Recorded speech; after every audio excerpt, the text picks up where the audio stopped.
السلام عليكم ورحمة الله وبركاته. الحمد لله والصلاة والسلام على خير خلق الله محمد بن عبد الله وعلى آله وأصحابه ومن والاه.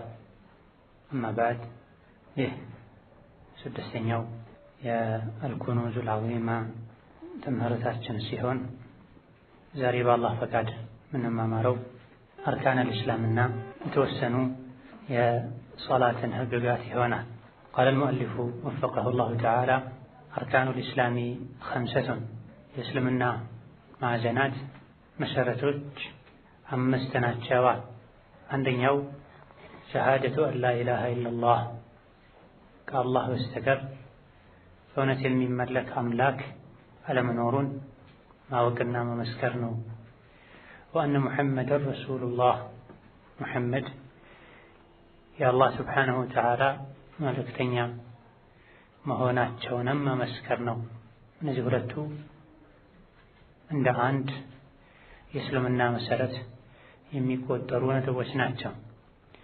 ሁለተኛው ኢቃመቱ ሶላቲ ሶላትን በወቅቱ በአግባቡ በቋሚነት መስገድ ነው።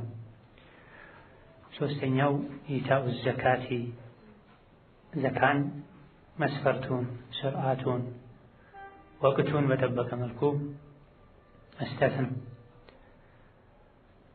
አራተኛው ጾሙ ረመዳንን ወር ጾም በአግባቡ በስርዓቱ መጾም ሲሆን፣ አምስተኛውና የመጨረሻው እስልምና መሰረት ሐጁል በይቲ የተከበረውን የአላህን ቤት በዒባዳ ንያ መጎብኘትና የሐጅ የዒባዳን ማድረግ لمن استطاع إليه سبيلا لمن استطاع لቻለ ሰው إليه ወደ ተከበረው ቤት ወደ ካዕባ መድረስን ለቻለ ሰው።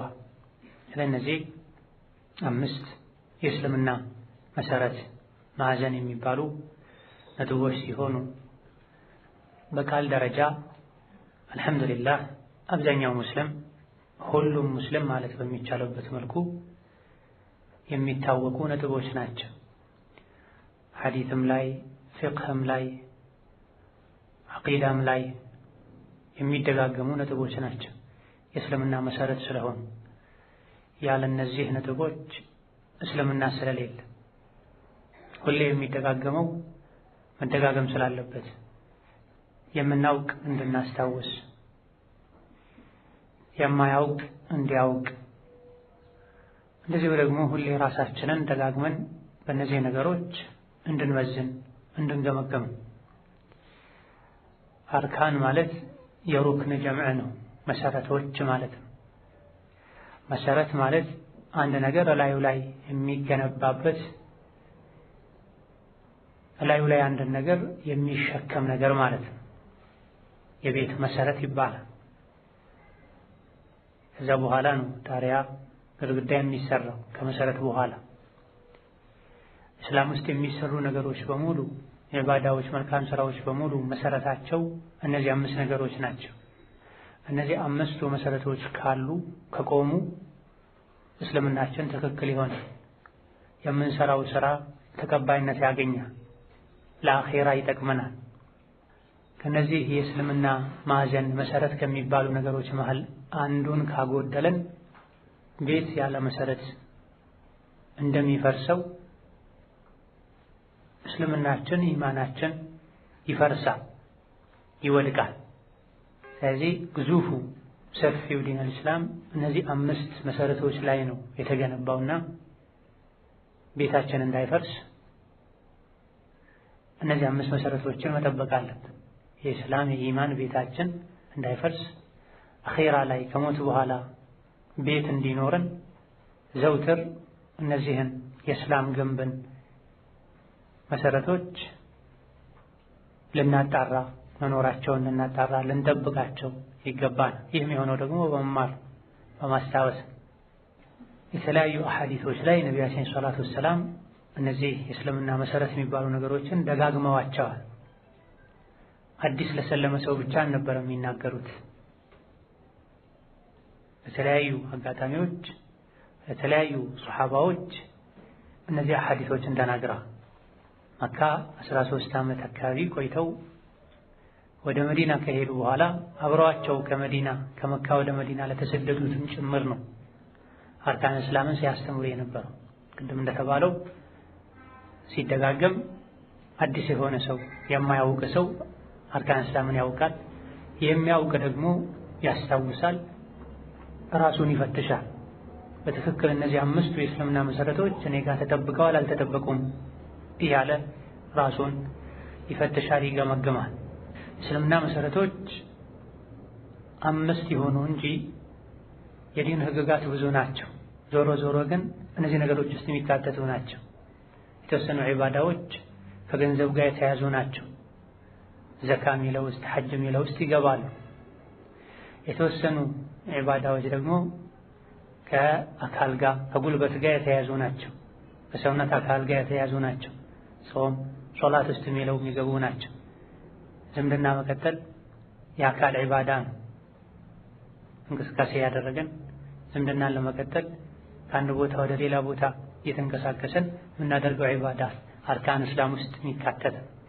የቲምን ማስደሰት፣ ቀልቡን መጠበቅ በቃል ሊሆን ይችላል፣ እጅ በመዘርጋት ሊሆን ይችላል። እነዚሁ አርካኖች ውስጥ የሚካተት። ጸባይን ማሳመር፣ ሐቅ እንጂ አለመናገር፣ ከውሸት መጠንቀቅ፣ የሰው ስጋ ከመብላት መራቅ፣ እነዚሁ አርካን እስላም ውስጥ የሚካተቱ ናቸው። ከባባድ ወንጀሎችን ጥቃቅን ወንጀሎችን በራቅን ቁጥር እስልምናችን ሙሉ ይሆናል። ወንጀሎችን በተዳፈረን ቁጥር እስልምናችን እየቀነሰ ይሄዳል። እነዚህ 5ቱን ብቻ ከጠበቅኩኝ እስልምና ይጠበቃል አንለም። እነዚህን የሚያሟሉ ሌሎች መተው መደረግ ያለባቸው መልካም ስራዎች አሉ፣ መተው ያለባቸው ወንጀሎች አሉ። እነዚህ መሰረት ናቸው። 5ቱን ካደረግኩኝ ይበቃኛል የሚል ሰው ቤት መሰረት አውጥቶ እዛ ላይ ገብቼ እኖራለሁ እንደሚል ሰው ጣሪያውን መሸፈን፣ ዙሪያ ግድግዳውን መለሰን፣ ማሳመር፣ ቀለም መቀባት ያስፈልጋል። ቤት ይሆን ዘንድ እስልምናም የተሟላ ይሆን ዘንድ እነዚህ አርካነል እስላምን የሚያሟሉ ዒባዳዎችን ማድረግ ያስፈልጋል። የመጀመሪያው የእስልምና መሰረት ሸሃደተይን አሽሀዱ አን ላ ኢላሃ ኢለላህ ወአነ ሙሐመደን ረሱሉላህ ማለት ነው። ይህ ማለት ደግሞ ምን ማለት እንደሆነ በደርስ ቁጥር 4 እና 3 ላይ በስፋት አብራርተናል። ቁጥር 3 ትምህርት ላይ ፈضሉ ተውሂድ ማዕና ሸሃደተ ላ ኢላሃ ኢለላህ የሚል ትምህርት ተምረናል። ገጽ 5 ላይ እንደዚሁ 4ኛው ክፍል ላይ ትምህርታችን ገጽ 7 ላይ ሸሃደተ ሙሐመድ ረሱሉላህ ማለት እንደሆነ አይተናልና መድገም አያስፈልገንም። እሱን ተመልሶ ማጥናት ማስታወሻ የያዙትን ሙራጃዓ ማድረግ ነው። ሁለተኛው ኢቃመቱ ሶላትን አስተካክሎ መስገድ። ቁርአኑም ሐዲሱ የሚለው ኢቃመቱ ሶላት ነው የሚለው። ኢቃማ ብሎ ማለት ቀጥ አድርጎ አስተካክሎ መስገድ ማለት ነው። ከዛም አልፎ ከሶላት ውጪ ባለው ጊዜም ሶላት የሚሰግድ ሰው ባህሪና ስነ ምግባር ላይ መጽናት የሚል ትርጉምም ጨምራል። ሶላትን ሁሌ ከልባችን እንዳጠፋ ማድረግ፣ ስነ ምግባራችን ላይ ሶላት የሚሰግድ ሰው ጋር የማይሄድ ነገር እንዳይቀላቀልብን ማድረግ የሚል መልእክትም ጭምር ውስጥ ላይ መኖር አለበት። ምክንያቱም ሶላት በቀን 5 ጊዜ ለ10 ለ20 ደቂቃ ብቻ ተሰግዶ የሚያበቃ ጉዳይ አይደለም። በተለያዩ ሐዲሶች ሁሌም ልባችን ከሶላት ጋር እንዲሆን ተጠቁሟል። ዙህር ሰግዶ አስር እስኪሰግድ ድረስ ሶላት ሚናፍቅ፣ አስር እስኪደርስ ድረስ ሶላት ሚናፍቅ፣ መስገጃ ቦታው ሚናፍቅ፣ አስር ሰግዶ መስጂድ መግሪብ እስኪደርስ ድረስ መስጂድ ሚናፍቅ፣ መስገጃ ቦታውን ሚናፍቅ፣ መግሪብ ሰግዶም ዒሻ ሚናፍቅ፣ የቅያም ቀን ጥላ በሌለበት ቀንና ቦታ ላይ አላህ ልዩ ጥላ ስር ያደርገዋል ተብሏል።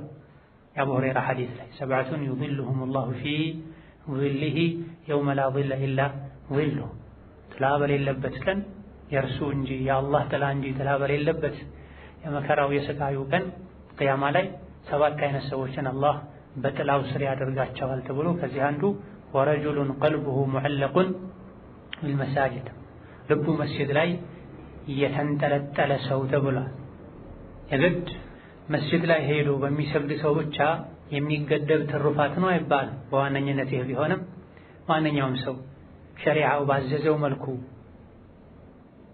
እስከ ሰገደ ድረስ ሴት ልጅ ቤቷ ስትሰግድ፣ ዑዝር ያለው ሰው ቤት ውስጥ ሲሰግድ በቀን 5 ጊዜ በአግባቡ ሶላትን የሚሰግድ ከአንዱ ሶላት ወጥቶ ቀጣይ ሶላት እስኪገባ ድረስ በጉጉት የሚጠብቅ ሰው የሶላት አተር ውጤት ምልክት ሁሌ የሚታይበት ሰው ይህ ሐዲስ ውስጥ ይገባል።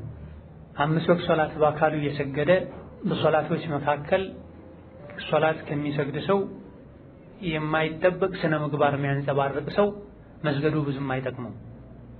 ወአቂም ሶላህ ኢነ ሶላተ ተንሃ ዐኒል ፈሕሻኢ ወልሙንከር ሶላትን ቀጥ አድርገህ ስገድ።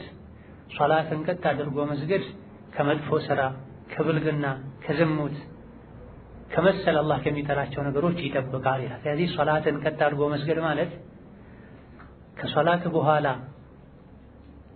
በሁለት ሶላቶች መሃል ያለውንም ጊዜ ጭምር ሶላት ውስጥ እንዳለን ከወንጀል ተጠብቆ ማሳለፍ ማለት ነው።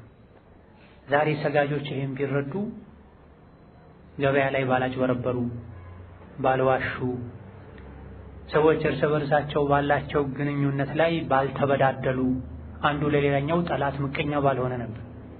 ሶላት መስገድ ከመጥፎ ስራ፣ ከጽያፍ ተግባር፣ ከብልግና፣ ከወንጀል ይጠብቃል ያለን ነው አላህ። ማንም ሶላት ውስጥ ሆኖ ወንጀል አይሰራም። መጅኑን ካልሆነ የአእምሮ በሽተኛ ካልሆነ በዲን የሚያሾፍ ሰው ካልሆነ በስተቀር ሶላት እየሰገደ ወንጀል የሚሰራ ሰው የለም። ሶላት ስገድ፣ ሶላት የሰገድ ከወንጀል አትስራ ለማለት አይደለም። ሶላትን ስገድ፣ ሶላት ከወንጀል ይከለከላል አላህ ያለው። ዙህር ሰግዶ አስርን ሰግዳለሁ ብሎ የሚያስብ ሰው ዙህርን በአግባቡ የሰገደ ሰው በሁለቱ መሃል ወንጀል አይሰራም። አስርን የሰገደ ሊላህ ብሎ በአግባቡ የሰገደ መግሪብን የሚጠብቅ ልቡ መግሪብን የሚናፈቅ ሰው በሁለቱ መሃል ወንጀል አይሰራም። ወንጀል ሁለት አይነት፣ ወንጀል መስራት ሁለት አይነት። ሳያስቡት ሳያቅዱ በድንገት የሚሰራ ወንጀል አለ። ይሄ አላህ በቀላሉ የሚምረው ወንጀል። ፈልጎ አቅዶ አውጥቶ አውርዶ የሚሰራ ወንጀል አለ። ይሄ በቀላሉ አይማርም። ይሄን ኢማም ኢብኑል ቀይም በግልጽ ተናግረዋል። ሆን ብሎ ፈልጎ አቅዶ ካለበት በርበሮ ፈልጎ ወንጀል የሚሰራ ሰው እንዲህ አይነቱን ሰው አላህ በቀላሉ አይምረውም። አላህ በቀላሉ የሚምረው ኸይር ስራዎች፣ መልካም ስራዎች ያራግፉታል፣ ይሰርዙታል የሚባለው በድንገት ሳናስበው ሳናቅድ የሚሰራ ወንጀል ሲሆን፣ ስለዚህ ሶላትን ስገድ፣ ሶላት ከወንጀል ይጠብቃል። ሆን ተብሎ ተበርብሮ ተፈልጎ ከሚሰራ ወንጀል ሶላት ይጠብቃል። ሳንፈልገው ሳናቅደው ድንገት የተሰራ ወንጀል ከሆነ በሁለቱ ሶላቶች መሃል የተሰራን ወንጀል ቀጣዩ ሶላት ያራግፈዋል፣ ይሰርዘዋል። ነቢያችን ሰለላሁ ዐለይሂ ወሰለም ረመዳን እስከ ረመዳን፣ ጁሙዓ እስከ ጁሙዓ ሁለት ሶላቶች በመካከላቸው የተሰራን ወንጀል ያብሳሉ ብለዋል። ዙህር ሰግዶ በአግባቡ የሰገደ ሰው እስከ አስር ባለው ወንጀል ጣልቃ ቢገባበት ሳይፈልግ ሳያቅድ ሆን ብሎ አቅዶ ከአላህ ጋር ጦርነት ለመዋጋት ብሎ ያልሰራው ወንጀል እስከሆነ ድረስ ቀጣዩ ሶላት ያራግፍለታል። ረመዳንን ጾሞ እስከ ቀጣይ ረመዳን ድረስ ወንጀል የተቀላቀለበት ሰው የቀጣዩ ዓመት ረመዳን ያብስለታል። ጁሙዓ በአግባቡ የሰገደ ወንጀሉ ይራገፋል። በመሃል እስከ ቀጣዩ ጁሙዓ የሰራው ወንጀል ካለም የሳምንቱ ጁሙዓ ያራግፍለታል ተብሏል። ጁሙዓ ውስጥ ብዙ ዒባዳዎች ስላል አሻሂድ ኢቃመቱ ሶላትን ለ4 ደቂቃ ለ5 ደቂቃ ቀጥ አድርጎ መስገድ ብቻ አይደለም የተፈለገው። ሶላት ውስጥ ሲገቡ በአግባቡ መስገድ፣ ሶላት ውስጥ ከመግባት በፊት ሶላትን ማክበር፣ በትክክል በሶላት መዘጋጀት፣ አላህ ፊት ልቆም ነው ብሎ መፍራት፣ ሶላትን ከሰገዱ በኋላ ደግሞ ሶላት ውስጥ የገቡትን ቃል ኪዳን መጠበቅ፣ ሶላት ውስጥ ሲሉት ሲያደርጉት የነበረውን ዝክርና ዱዓ ያስታወሱ ቆይቶ ቀጣይ ሶላት ውስጥ መግባት ኢቃመቱ ሶላት ማለት ነው። ህይወታችን ላይ እንቅስቃሴያችን ላይ ንግግራችን ላይ ተግባራችን ላይ ሶላት ውስጥ እንዳለን ያሰበን መራመድ ማለት ነው። በዚህ መልኩ ብንኖር የዱንያ ህይወታችን ራሱ ጀነት ይሆናል። ሞተን አንፈራም፣ አኺራችን አይበላሽም። ከሰዎች ጋር በፍቅር በመተዛዘን በመጠቃቀም መኖር እንችላለን። ነገር ግን ሶላት የሰገዱ ለወንጀል የሚያቅዱ ሰዎች ሶላት የሰገድኩ እንደዚህ ነገር ይመጣብኛል፣ ሶላት ስጨርስ እንዲህ አደርጋለሁ እላለሁ የሶላት ያበላሻል ወይ ብለው የሚጠይቁ ሰዎች እንደው ዱንያ ላይ ካሉ ጊዜዎች ሁሉ የሙእምን ምርጥ ጊዜው ሶላት የሚሰግድበት ጊዜ ነው። አላህ ፊት የሚቆምበት ጊዜ ነው። አላሁ አክበር ብሎ ዱንያን ወደ ኋላ ጥሎ አኺራን ጌታውን ከፊቱ አድርጎ ዒባዳ ውስጥ የሚገባበት ጊዜ ነው። በዛ ሰዓት እንኳን ወንጀል የሚሰራ ከሆነ ምኑ ነው ሶላት ያው ወከዛሊክ ኢቃመቱ ሶላትን ቀጥ አድርጎ አስተካክሎ መስገድ ማለት መስፈርቶቹን፣ ስርዓቶቹን፣ ህግጋቶቹን አውቆ ጠብቆ መስገድ ማለት። ብዙ ሰዎች በዘልማድ ነው የሚሰግዱት። ቤተሰብ ሲያደርግ ባዩት፣ ሰው ሲያደርግ ባዩት ከነሱ ማይሻል ሰው ያው ለነሱ ይሻላል የሚሉት ሰው ሲያደርግ ያየውን ያደርጋል። እንዲሁ በመሰላቸውም ያደርጓል። ዐስርን ዒሻን 2 ጊዜ ያሰላመቱ የሚሰግዱ ሰዎች 2 ረካ ሰግዶ ያሰላምታሉ። እንደገና 2 ረካ ሰግዶ ያሰላምታል። ዙህር፣ ዐስር፣ ዒሻ 4 ረካ ነው ሲባል ልክ እንደ ፈጅር 2 ተደርጎ ወይም እንደ ሱና 2 ተደርጎ ያሰላመቱ የሚሰገድ ይመስላቸዋል። መንገደኛ ሲሆኑ የሚታጠር ሶላት አለ። አሳጥሮ መስገድ የሚቻል ሶላት አለ። ጫፉን ይሄን ሰምተው መግሪብን የሚያሳጥሩ ሰዎች አሉ። ፈጅርስ 1 ተደርጎ ይሰገዳል ወይ ብለው የሚጠይቁ ሰዎች አሉ። መጠየቁ አይከፋም፣ ችግር የለውም።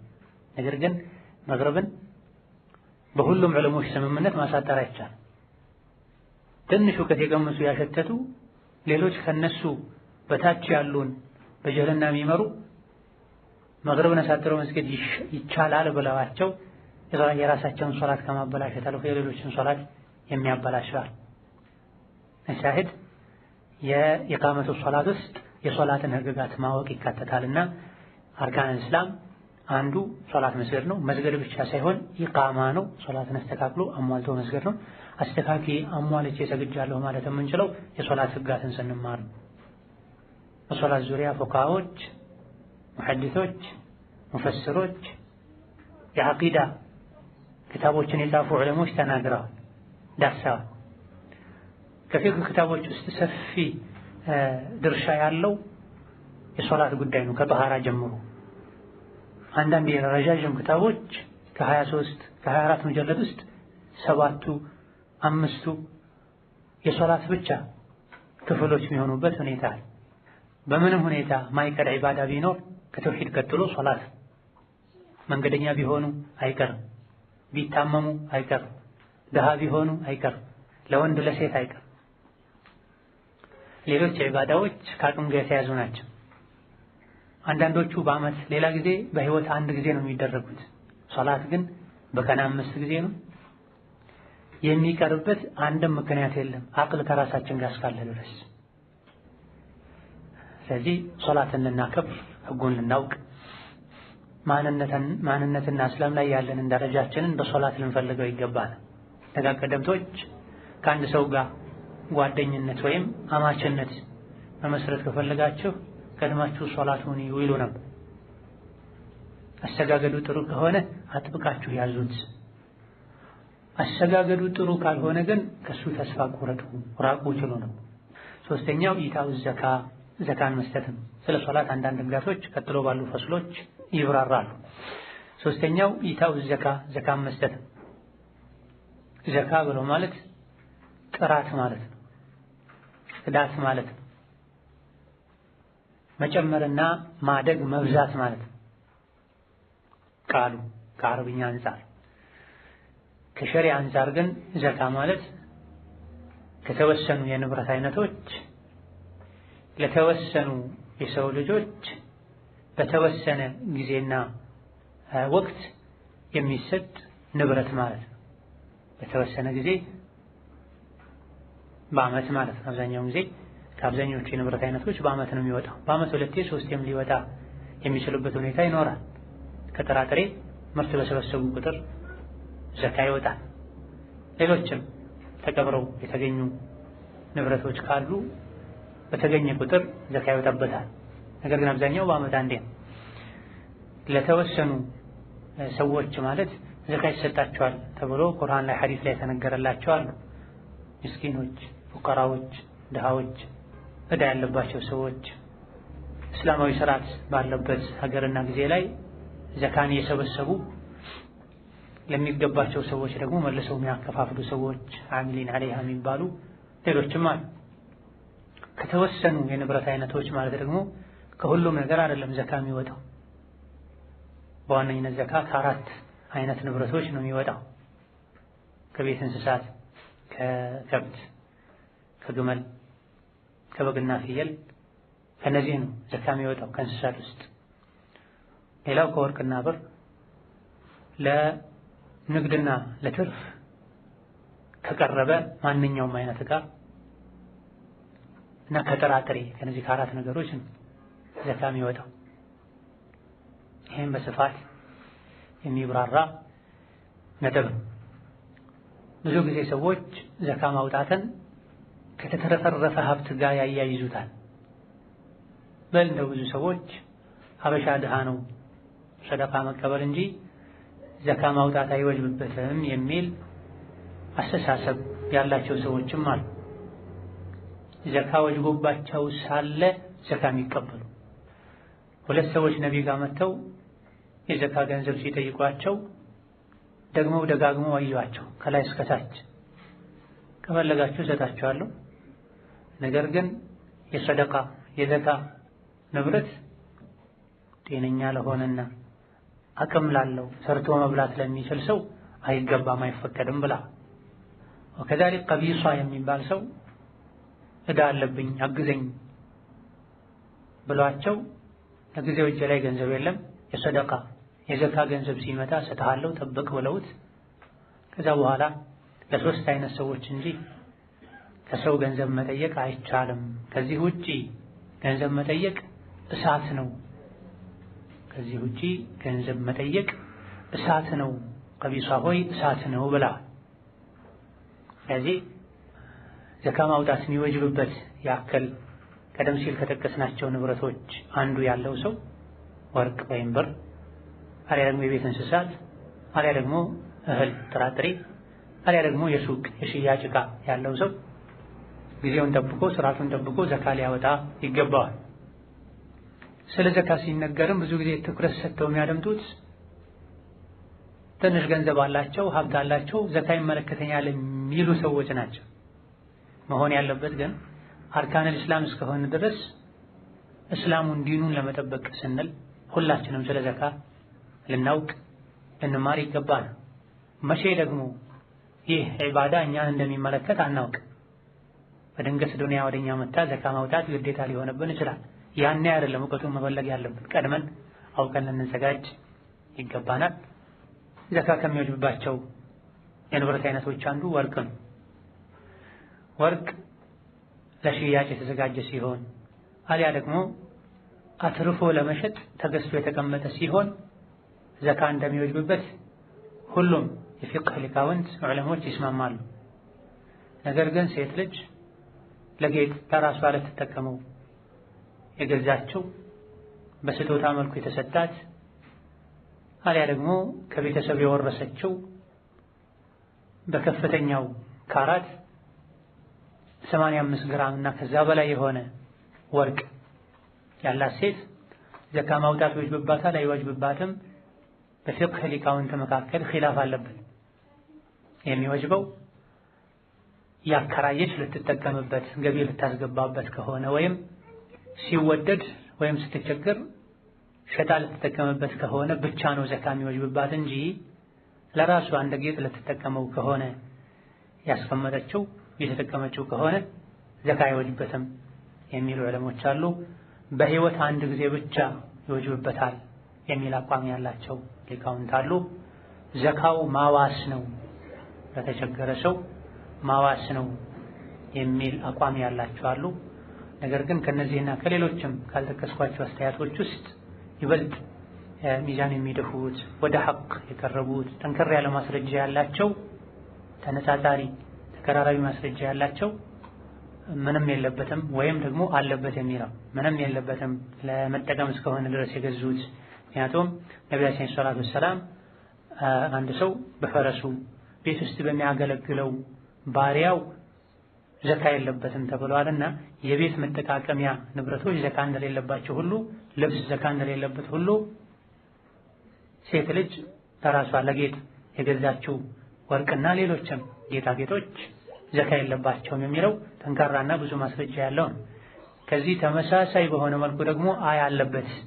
ምክንያቱም ማንኛውም ወርቅና ብርን ያከማቸ ዘካውን ያላወጣ በሳት አበስረው። ዘካውን ያላወጣለት ወርቅና ብሩ ተከማችቶ ከሱ ካውያ ጣውላ የሚያክል የሳት ካውያ ተሰርቶለት ግንባሩ፣ ጎኑ፣ ጀርባው ይጠበሳል ተብሏልና ሌሎችም ሐዲሶች አሉ መውጣት አለበት የሚባሉ። ኢብኑል ሙንዚር ረሕመቱላሂ ዐለይሂ እንዳሉት የሁለቱ መስተያቶች ማስረጃቸው ተቀራራቢ ነው።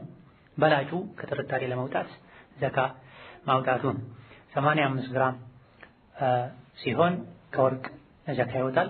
595 ግራም ሲሆን ከብር ዘካ ይወጣል።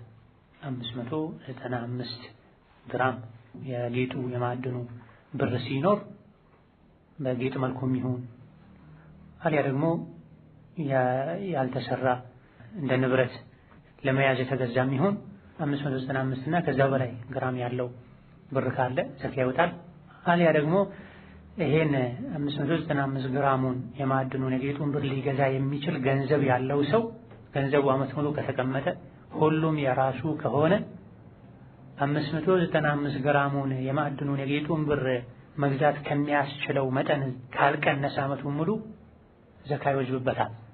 ከስንት ብር ነው ዘካ የሚወጣው ነው ብዙ ሰዎች የሚጠይቁት። ዘካ የሚሰላው በወረቀት ብር አይደለም፣ በወርቅና በጌጡ በማዕድኑ ብር ነው የሚሰላው። ከሁለቱስ ቤተኛው ነው የሚሰላው? በወርቅ ነው ያሉ አሉ፣ በብር ነው ያሉ አሉ። ትክክለኛው በብር ነው የሚለው። ምክንያቱም በወርቅ ካለን ብዙ ሰዎች ዘካ አያወጡም፣ በዛው ልክ ብዙ የሰው ልጆች ይቸገራሉ። በብር ካለን ብዙ ሰዎች ዘካ ያወጣሉ፣ ዲናቸውን ይጠብቃሉ፣ አጅራቸውን ያስጠብቃሉ፣ አቅመ ደካሞችን ይረዳሉ። በሌላ በኩል ደግሞ የፈለገ በዚህ የፈለገ በዛ የተሻለው ይሄ ነው እንዳንል የሚያደርገን መጀመሪያ ነብዩ ሰለላሁ ዐለይሂ ወሰለም 200 ዲርሃም ብር ያለው ሰው ዘካ ያውጣ፣ 20 ሚስቃል ወርቅ ያለው ሰውም ዘካ ያውጣ ሲሉ የወርቅን 20 ሚስቃል የብርን 200 ዲርሃም ሲያደርጉት ያኔ የ200 ዲርሃም እና የ20 ሚስቃል ወርቅ ዋጋው እኩል ስለነበረ በነቢ ዘመን አለይሂ ሰላቱ ወሰላም የ20 ሚስቃል ወርቅም የ200 ዲርሃም ወይም ብርም ዋጋቸው እኩል ነበር። አንድ ሰው 20 ሚስቃል ይዞ ገበያ ቢሄድ ጓደኛው 200 ዲርሃም ብር ይዞ ገበያ ቢሄድ ሁለቱም በያዙት ብር መሸመት መግዛት የሚችሉት ተመሳሳይ ዕቃ ነው። ከጊዜ በኋላ ነው ወርቅ ከፍ ብር ዝቅ ያለው። ወደፊት የሚሆነውን ደግሞ አናውቅም፣ ሊቀየር ይችላልና ያኔ የሸሪዓው ሕግ ሲቀመጥ የሁለቱ ዋጋ እኩል ስለነበረ ነው። ወርቅ ከሆነ 20 ሚስቃል አሁን ላይ 85 ግራም እንደማለት ነው፣ ጥራት ባለው ከፍ ባለው ካራት። በብር ሲሆን ደግሞ 200 ድርሃም የተባለው ያኔ የሁለቱም ዋጋ እኩል ስለነበረ አሁን ተበላልቷል። የሚሻለው የትኛው ነው? ዝቅተኛው ያኔ ሕጉ ሲወጣ የነበረው ዋጋው ያልጨመረው ለፉቀራዎች ለምስኪኖች አስላህ የተሻለ በሆነው ተሰልቶ ሊሆን ይገባዋል። መጠኑን በምንድን ነው የምናውቀው? ያለንን ብር ያለንን ንብረት ለ40 በማካፈል ያለንን ብር በጥቅሉ አስበን የሸቀጣ ሸቀጥም ይሁን የንግድም ይሁን ተቀማጭ ገንዘብም ይሁን የወርቅና ብርም ይሁን ዋጋውን አጣርተን ወደ ብር እንቀይረዋለን። የመነሻው 595 ግራም ባሉበት ሀገር መካከለኛ ጥራት ባለው የጌጥ የማዕድን ብር እና ሰላና 595 ግራም ብር አሁን ላይ ስንት ነው ዋጋው ብለን እንጠይቃለን። ግዴታችን ይሄ ነው። ሄዶ መጠየቅ ሊሆን ይችላል፣ ደውሎ መጠየቅ ሊሆን ይችላል፣ ታማኝ የሆኑ ዌብሳይቶች ላይ ገብቶ በማየት ሊሆን ይችላል። ወርቅና ብር ዋጋ ገበያ ሁኔታ የሚያውቅ ጓደኛ ዘመድ በመጠየቅ ሊሆን ይችላል። የሶላት ወቅቱን ጠብቀን ቂብላውን ካላወቅን ጠይቀን ጾም ረመዳን መቼ ነው የሚጀመረው ብለን አጣርተን እንደምንጀምረው ሁሉ ዘካ ሊወጅበት ይችላል የምንለው የሚባል ተቀማጭ ገንዘብ ካለን ያለን ገንዘብ በትንሹ 595 ግራም የማዕድኑን ብር ሊገዛ የሚችል ከሆነ ዘካ ይወጅባልና በየዓመቱ ደግሞ የገበያው ዋጋ የወርቅ የብር ዋጋ ሊቀያየር ስለሚችል በየጊዜው ማጣራት ወይስ አንዳንዴ 14000 ሊሆን ይችላል ነበር የሆነ ዓመት ላይ እንደዛ፣ አንዳንዴ 23000 26000 22000 ይወጣል። ባለፈው ዓመት እንደዛ ነበር ተቅሪበን። ኢዳ የዘካን ህግጋት የሚገባ መማር ማጥናት ያስፈልገናል። ዘካ ወጅቦበት ሳለ ዘካ ያላወጣ ያከማቸው ዘካውን ከልክሎ ያከማቸው ገንዘብ የቂያም ቀን እሳት ሆኖ ተመልሶ ራሱን ይጠብሰዋል። አራተኛው ጾም ረመዳንን መጾም አለ። ይሄም የእስልምና ማዕዘን ሶላትን የተወ ይከፍራል፣ ከእስልምና ይወጣል። ቀጥሎ ግልጽ የሆነ ሐዲስም አለ ይጠቀሳል እዚሁ። ዘካን አስተባብሎ የምን ዘካ ነው አልሰጥም ብሎ የተወ እንደዚሁ ይከፍራል። ግዴታነቱን ከማመኑ ጋር ሰስቶ የከለከለ የሙስሊሞች መሪ ካለ እስላማዊ አስተዳደር ካለ በግድ ይወሰድበታል። መጋደል ካስፈለገ በጉልበት ተጋድሎ ባለስልጣናት ተጋድለውት ይወስዱበታል። የለም ዘካ ገንዘቤን እንዲሁ አውጥቼ አልሰጥም ግዴታ አይደለም ያለ ደግሞ ያለምንም ሸክ ይከፍራል፣ ከእስልምና ይወጣል። ሌላው ጾም ነው። ጾምንም ግዴታ አይደለም አልጾምም ያለ ከእስልምና ይወጣል። ግዴታነቱን ከማመኑ ጋር መጾም የተወ ፋሲቅ ነው፣ ዲኑ ላይ ጉድለት አለበት፣ ከፍሯል የሚል አቋም ያላቸው ዕለሞችም አሉ። መጾም እየቻለ የጾም ጊዜ መሆኑን ያወቀ ግዴታነቱን ከማወቁ ጋር አያለ አልጾምም ያለ ባያስተባበልም እንኳ ይከፍራል የሚል አቋም ያላቸው ሊቃውንት አሉ። ረመዳን በየዓመቱ የሚደጋገም ዒባዳና የእስልምና መሰረት ማዕዘን። ረመዳንን እውቀት ላይ ሆነን ልንጾም ይገባናል። እስልምናችን የሚሟላው እውቀት ላይ ሆነን ስንጾም። ጾምን አላህ ተባረከ ወተዓላ ግዴታ ያደረገበትን ምክንያት ስናውቅ ነው ጾም የሚያስተካክለን የሚጠቅመን። ጾምን እናንተ ላይ አላህ ግዴታ አደረገ አላህን ትፈሩ ዘንድ ብሏል። ጾም የተደረገበት ምክንያት የአላህን ፍራቻ መማር ነው። ከሰሓቦች መሃል አንዱ ነቢ ጋር መጥቶ ያ ረሱላላህ መልካም ስራ በቋሚነት መሰራውን ጠቁመኝ ባላቸው ጊዜ ጾምን አደራህን እሱን የሚያክል ዒባዳ የለም ብላ፣ እሱን የሚስተካከል ዒባዳ የለም ብላ። ከምን አንፃር? ከአጅር ብዛት አንፃር፣ ስሜትን ከመግራት፣ ስሜትን ከመስበር፣ ስሜትን ከመቆጣጠር አንፃር ማለታቸው እንጂ ሌሎች ከጾም ጋር ሊስተካከሉ የሚችሉ የዒባዳ አይነቶች አሉ። ሶላት አንዱ ነው። ነገር ግን ከአጅር ብዛት አንፃር ሁሉን የሰውነት አካላትን ዒባዳው ላይ ከማሳተፍ አንፃር፣ ስሜትን ከመቆጣጠር አንፃር ጾምን የሚያክል የለም ተባለ። ከዛ በኋላ ይሄን መልስ የሰጡት ሰው ቤት ላይ በቀን እሳት ሲለኮስ ድስት ሲጣድ ታይቶ አይታወቅም ነበር ብለዋል። ወከዛሊክ ጀነት ላይ ባቡ ረያን የረያን በር የሚባል አለ። ረያን ማለት እርካታ ማለት ነው። ከዚህ በር የሚገቡት ዱንያ ላይ ሁሌ ሲጠሙ የነበሩ ሰዎች ናቸው። ተመልከቱ፣ የዒባዳውን ስምና ይሄን ዒባዳ ያበዙ የነበሩ ሰዎች የሚገቡበትን በር ስያሜ ሁለቱን ይዩት። ዒባዳው ጾም ነው። ጾም ምግብን፣ መጠጥን፣ ስሜትን መተው ነው። ለአላህ ብሎ መራብ መጠማት። እዚህ ዱንያ ላይ ለአላህ ብሎ መራብን መጠማትን ያበዛ፣ በሱናው መሰረት መጾም ያበዛ ብዙ ጊዜ ስለሚጠማ ጀነት ላይ የሚገባበት በሩ ራሱ የእርካታ በር ነው የሚባለው። አላህ ብሎ እዚህ አንድ ነገር የተወ አኺራ ላይ አላህ ተባረከ ወተዓላ በተሻለ መልኩ ይክሳው ይተካለታል። ጾምንም ልክ እንደ ሶላት ህጉን፣ አደቡን፣ ስነ ስርዓቱን ሳያውቁ ዝም ብለው በዘልማድ የሚጾሙ ሰዎች አሉ። ጾምንም የሚያበላሹ ነገሮችን የማያውቁ፣ ለጾመኛ የሚጠሉ ነገሮችን የማይርቁ፣ መንጋቱን እያወቁ ከሚርበኝ ዝም ብዬ ልብላ የሚሉ፣ ከሰው ተደብቀው የሚበሉ፣ ፀሐይ መጥለቁን ሳያረጋግጡ ለመብላት የሚፈጥኑ ሰዎች አሉ። ጾም የሚያፈርሱ ነገሮች አሉ። እያንዳንዱ ጾመኛ እነዚህን ማወቅ ዋጅብ ይሆንበታል። አሁን ደግሞ ባለንበት ዘመን አልሙፈጥራቱል ሙዓሲራ የሚባል ነገር አለ። ዘመናዊ ጾም የሚያፈርሱ ነገሮች ማለት ነው። በተለይ ከሕክምና ጋር የተያዙ ባዕድ የሆኑ ወደ ሰውነት ውስጥ የሚገቡ በአፍንጫ በኩል፣ በሆድ በኩል፣ በሰገራ መውጫ በኩል ለሕክምና ብለው ለምርመራ ብለው የሚጠቀሟቸው ነገሮች አሉ። እነዚህ በሙሉ ሊገጥሙን ይችላሉ የሚል ሰው ሕጋቸውን አውቆ ሊኖር ይገባዋል። ጾም ከሚያፈርሱ ነገሮች ማለት አንዱ ሲጋራ ነው። ነዑዙ ቢላሂ ሚን ሃዛል ዐመል አልኸቢስ። አንዳንድ ደካማ የሆኑ ሙስሊሞች በዚህ የተፈተኑ አሉ። ጾም ሲመጣ አያቆሙ። አንዳንዶች ያወቁ ሱሳቸውን መቆጣጠር አቅቷቸው ከምግቡ ይጾማሉ፣ ከሲጋራው አይጾሙም። ሌሎች ደግሞ ጭራሽ ሲጋራ ጾም እንደሚያጠፋ አላውቅም ይላሉ። መስጂድ ደጅ ላይ ቁጭ ብሎ ጫማውን ያስጠረገ ሌላ መስጂድ ላይ የማውቀው ሰው ወደ ለዙህር ሶላት የገባው ሲጋራ ሲያጨስ አይቻልም። ጾም እኮ ነው ስለው ታዲያ ምን ችግር አለው? ሲጋራ ጾም ያፈርሳል? አዎ። ለምን ነው የሚያፈርሰው? ምግብ አይደለም፣ መጠጥ አይደለም። ይሄ እሱ አቅል ነው። ሁሉም በዘመናችን ያሉ ሊቃውንት ሲጋራ ጾም እንደሚያፈርስ ይናገራል። ሌሎችም ጾም የሚያፈርሱ ካላወቀን ካልተማረን በአካላችን ላናውቃቸው የምንችላቸው ነገሮች አሉና ጾም የሚያፈርሱ የጾምን አጅር የሚቀንሱ ነገሮችን ልናውቅ ይገባናል። ኢብኑ ሐዝምን ጨምሮ ጥቂት የማይባሉ ዑለሞች ሐሜትና ሌሎችም ከባባድ ወንጀሎች ጾምን ያፈርሳሉ የሚል አቋም አላቸው። ጾም ላይ ሆኖ የሰው ስጋ የሚበላ ጾሙ ይፈርሳል፣ ጾም ላይ ሆኖ የሰው ነፍስ የሚያጠፋ ጾሙ ይፈርሳል የሚሏል። አኩል ሐል ጾም በጣም ሰፊ ርዕስ ነው። በየዓመቱ ረመዳን በመጣ ቁጥር ስለ ጾም ለማወቅ መጣጣር ሳይሆን ገና ረመዳን ከመግባቱ በፊት የጾም መጋትን አውቀን በእውቀት ልናስተናግደው ይገባናል።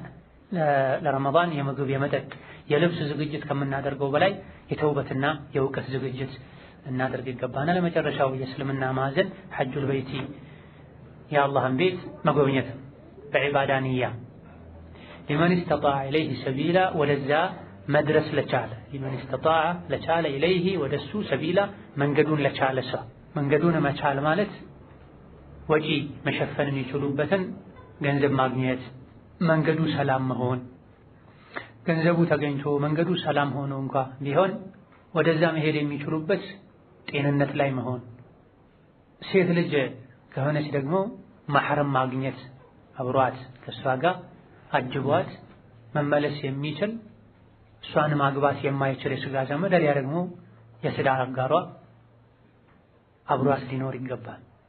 እነዚህ ካልተሟሉ በጊዜው ሐጁን ማከናወኑ ግዴታ አይሆንም። ነገር ግን ጫንቃችን ላይ ይቀራል። ግዴታ የሆነ ጊዜ ሲሳካ አደርጋለሁ ያሉ መጠበቅ ግዴታ ይሆናል።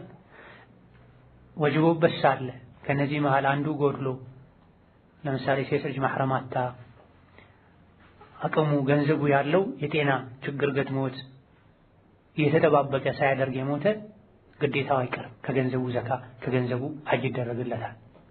ማህረም እየጠበቀች ሳታደርግ የሞተች ሴት ከገንዘቧ የሐጅ ወጪ ይነሳል፣ ውርስ ከመከፋፈሉ በፊት ልክ የሰው ዕዳ ያለበት ሰው ዕዳው ቀድሞ እንደሚነሳው ማለት። እድሜው ገፍቶ አርጅቶ አቅም አንሶት ሐጅ ያላደረገ ሰውን ከገንዘቡ የሐጅ ተነስቶ ሐጅ ይደረግለታል። ባለንበት ዘመን በአንድ በኩል ከወጪው አንፃር የሐጅ ጉዳይ ከበድ ቢልም መንገዱ ግን በጣም ቀሏል። አንዳንድ ሂደቶቹ አስቸጋሪ ሊሆኑ ይችላሉ፣ ውጣ ውረድ ሊኖረው ይችላል። ነገር ግን እነዚህን ካለፉ በኋላ ሐጅ አድርጎ መመለስ ቀላል ሆኗል። በአውሮፕላን ሄደው በሁለት ሰዓት ከምናምን ደርሶ 4 ቀን 5 ቀን 6 ቀን ሳምንት ቆይቶ መመለስ። የመጨረሻ ቀን ላይ ሄዶ ሐጅ አንድ ቀን ሲቀረው ወይም በዕለቱ ሄዶ ሐጅ እንዳለቀ በ13ኛው ቀን በ12ኛው ቀን ከሰዓት መመለስ የሚቻልበት ሁኔታም አለ። ከመሆኑም ጋር አልችልም፣ ይደክመኛል፣ ሰው በዝቷል በዚህ ዘመን የሚቀጥለው ዓመት ላይ ያደርጋለሁ ኢላ ገይሪ ዛሊክ የሚሉበት ሐላል ይሄ ስህተትም። ሌላው የመን ኢስተጣዐ ኢለይሂ ሰቢላ በዋነኝነት ገንዘብን ነው የሚመለከተው።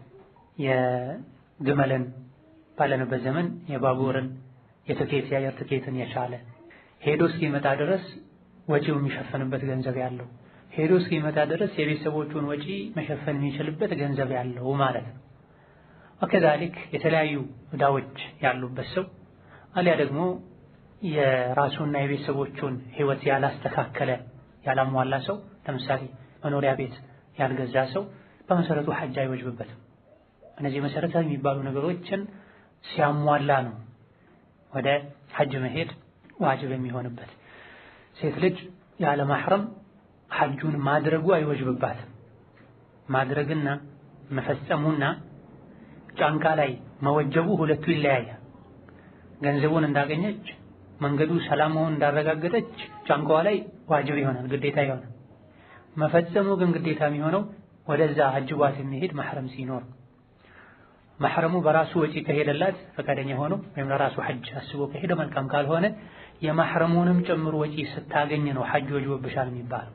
ለምሳሌ ባለቤቷ ወይም ወንድሟ ወይም ልጇ እሷን ለመውሰድ ዝግጁ ቢሆኑ ነገር ግን የራሴን ወጪ መሸፈን አልችልም ቢሉ እሷ ጋር ያለው ገንዘብ ለእሷ ብቻ የሚበቃ ቢሆን ወጅቦብሻል፣ ካላደረግሽ ወንጀለኛ ትሆኛለሽ የሚባለው አብሯት የሚሄደውን አጃቢ የስጋ ዘመዷን የትዳር አጋሯንም ወጪ ጭምር መሸፈን የምትችል ከሆነ ባለቤቷ፣ ወንድሟ፣ አባቷ የተተረፈረፈ ሀብት እንኳን ቢኖረው ለሷ መሕረም ሆኖ ሲሄድ የራሱን ወጪ የመሸፈን ግዴታ የለበትም በበጎ ፈቃደኝነት ካልሆነ በስተቀር። ቢያደርግ ግን ይመረጣል። መልካም መኗኗር ኢሕሳን እንዲኖር ማለት። መሕረም እያላት አሊያ ደግሞ መሕረም ስለሌላት ለብቻ ይሄዳለሁ ወይም ከተወሰኑ ሴቶች ጋር በጋራ ሄዳለሁ ብትል የነቢን ሐዲስ እንደጣሰች ይቆጠራል። ምክንያቱም ነቢያችን ሰለላሁ ዐለይሂ ወሰለም በአላህና በመጨረሻው ቀን የምታምን ሴት ያለ መሕረም የአንድ ቀን ከሌሊት የ2 ቀን የ3 ቀን በአንዳንድ ዘገባዎች በጥቅሉ ጉዞ የሚባልን ርቀት ልትሄድ አይገባም ብለዋል። በአንዳንድ ሐዲሶች 1 ቀን፣ በአንዳንዶች 1 ቀን ከሌሊት፣ በአንዳንዶች 2 ቀን፣ በአንዳንዶች 3 ቀን። ይህ ለምን ተለያየ የተባለ እንደሆነ እንደ ጠያቂዎች ነው። አንዳንድ ሰዎች የ1 ቀን ጉዞ ሊሄድ ነበር አሏቸው። አንዳንዶች የ2 ቀን፣ አንዳንዶች የ3 ቀን ርቀት የሚያስኬድ መንገድ ነበረብኝ ብለው ሲጠይቁ ለሁሉም እንደ ርቀቱ እንደሚሄዱት መንገድ ርቀት በአላህና በመጨረሻው ቀን የምታምን ሴት አሁን ያቀደችውን አይነት ሩቅ ጉዞ ያለ መሕረም ልትሄድ አይገባም ብለዋል። ይሄን ሐዲስ ወይም ተመሳሳይ ሐዲስ ሲናገሩ አንዱ ሱሐቢ ሰምቶ ያ ረሱላህ እኔ ለጂሃድ ተመዝግቤያለሁ፣ ባለቤቴ ደግሞ ሐጅ ለማድረግ ተነስታለች፣ ሁለቱ ተጋጭብኝ፣ በአላህና በመጨረሻው ቀን የምታምን ሴት ያለ መሕረም አትጓዝ እያሉ ነው። እኔ ደግሞ ለጂሃድ ተመዝግቤያለሁ፣ ባለቤቴ ደግሞ ያለኔ ሌላ ቅርብ የሆነ መሕረም የሆናት ወንድ ሳይኖር ለጂሃድ ተነስታለች ሲላቸው የመጀመሪያው ሐጅ ከሆነ ችግር የለውም ትሄድ፣ አብረዋት ጥሩ ሷሊህ የሆኑ ሴቶች ታማኝ ሰዎች ካሉ ትሄድ አላሉ። ይልቅ ጂሃዱን ትተኸው እሷን ሐጅ አስደርግ ነው ያሉት።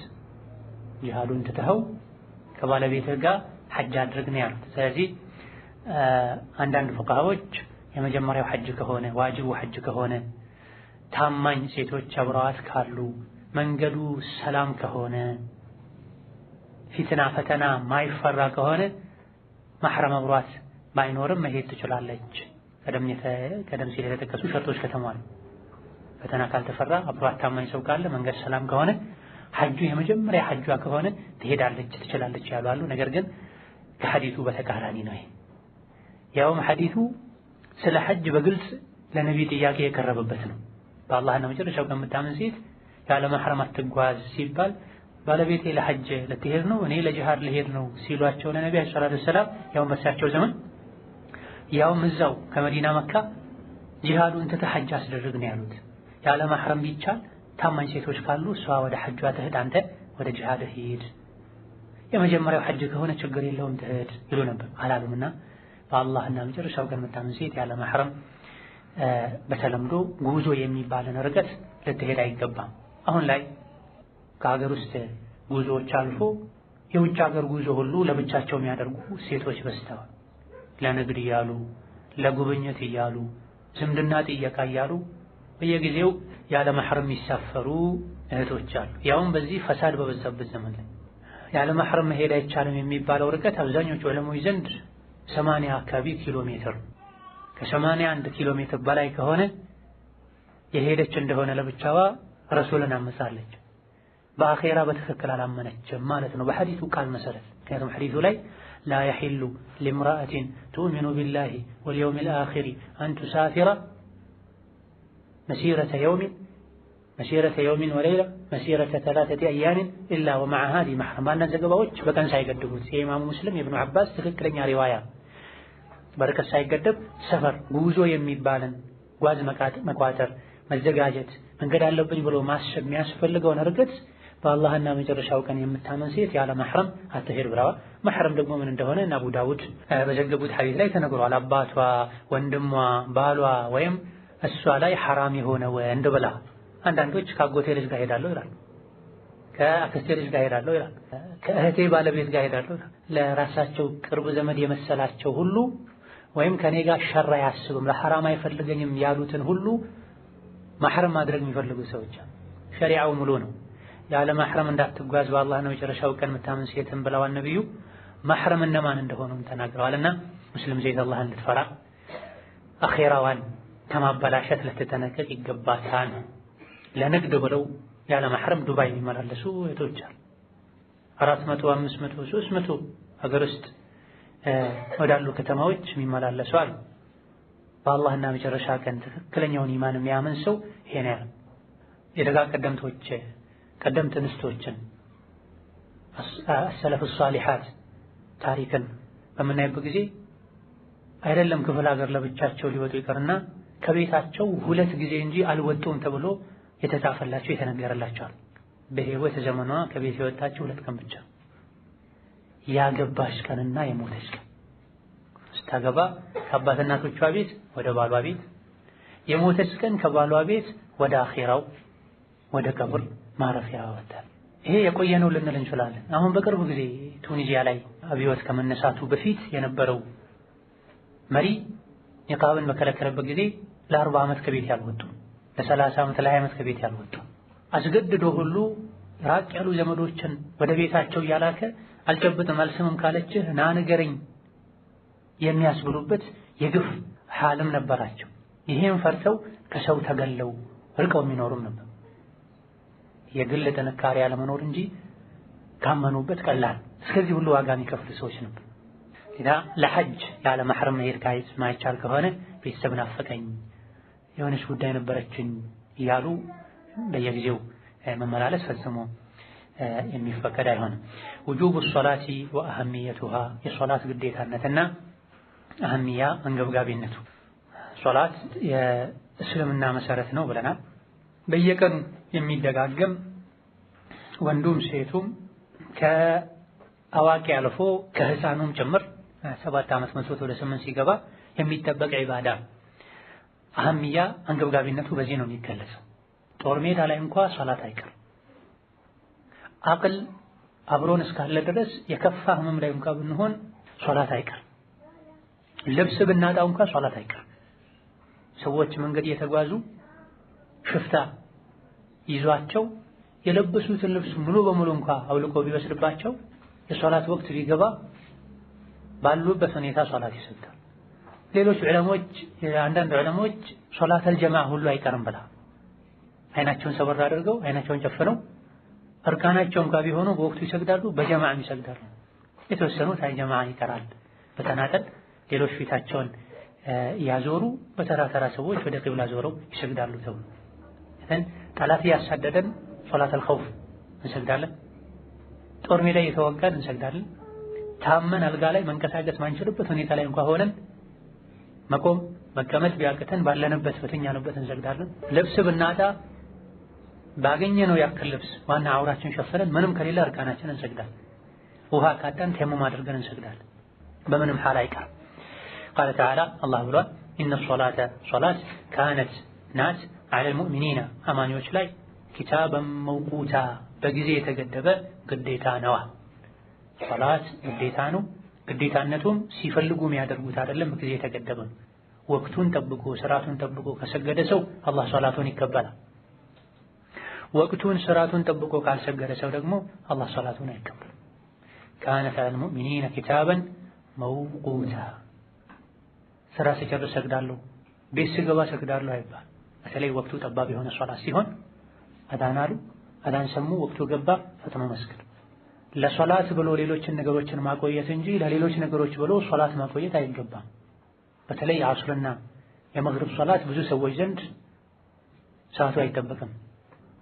ለሶላት ብለን ሁሉን ነገር ልናቆይ ልናዘገይ ልናሸጋሽ እንጂ የሚገባን ለሌሎች ነገሮች ብለን ሶላትን ልናቆይ አይገባም። وقال صلى الله عليه وسلم ነብዩ ብለዋል ኢነ በይነ الرجل በአንድ ሰው መካከል ወበይነ الشرك والكفر በኩፍርና በሽርክ መካከል በአንድ ሰውና በሽርክ በኩፍር መካከል ያለው ልዩነት ተርከ ሶላቲ ሶላት መተው ነው። رواه مسلم ኢማም ሙስሊም ዘገበውታል። በአንድ ሰውና ሙሽሪክ ካፍር በመሆኑ መሃል ያለው መጋረጃ መከላከያ ሶላት። ሶላትን የተወሰው ይከፍራል። በሌላኛው ሐዲስ እንደተብራራው ማለት ነው። አንድ ሰው ካፍር ከመሆን ሙሽሪክ ከመሆን የሚያድነው ሶላት ነው ማለት። ሶላት የሰገደ ከኩፍር ይድናል፣ ከሽርክ ይድናል። ሶላት ያልሰገደና የተወ ኩፍር ላይ ሽርክ ላይ ወድቋል።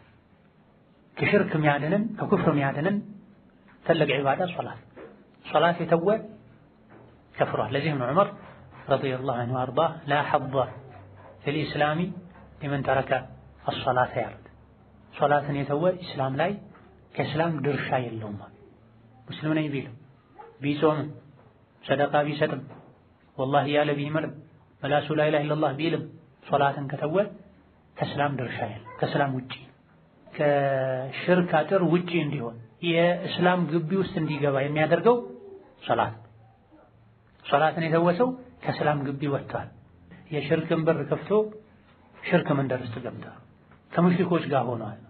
ኩፍርና ሽርክ ተመሳሳይ ናቸው። ለየብቻ ከመጡ አንድ ነው። ኩፍርም ሽርክ ነው፣ ሽርክም ኩፍር ነው። አብረው ከመጡ ኩፍር ሙሉ በሙሉ በአላህ የካደ በአላህ መኖር ማያምን ሲሆን ሽርክ ማለት ደግሞ በአላህ መኖር ከማመን ጋር በአላህ ሌላን ነገር የሚያጋራ ጣዖት የሚያመልክ መቃብር የሚያመልክ ጂን የሚያመልክ ሌላ ገሪ ዛሊክ ሙሽሪክ ይባላል። ከእንደዚህ አይነት የተሳሳቱ እምነቶች የሚያድነው ሶላት ነው። ስለዚህ ሶላታችንን በአግባቡ ልንሰግድ ይገባናል። ሶላት መተው ሩቅ አይደለም፣ ቅርብ ነው። ብዙ ሰዎች ሶላት መተው ፈጽሞ አለመስገድ መስሎ ይታያቸዋል። ነገር ግን ታላቁ ኢማም አነወዊ ረሕመቱላሂ ዐለይህ ታዋቂው የፊቅህ ክታባቸው ላይ ሚንሃጁ ጣሊቢን የተሰኘው ክታባቸው ውስጥ ክታቡ ሶላት ላይ አንድ ሰው ሶላት ትቷል የሚባለው ታሪከ ሶላት ነው። ሶላት ትቷል የሚባለው አንድን ሶላት ወቅቱ እስኪወጣ በዑድር ምክንያት ከሱ ጋር አጣምሮ መስገድ የሚቻለውን ሶላት ወቅት እስኪወጣ ድረስ ያሳለፈ ከሆነ ሶላት ትቷል ይባላል። አላህ ይመስገን።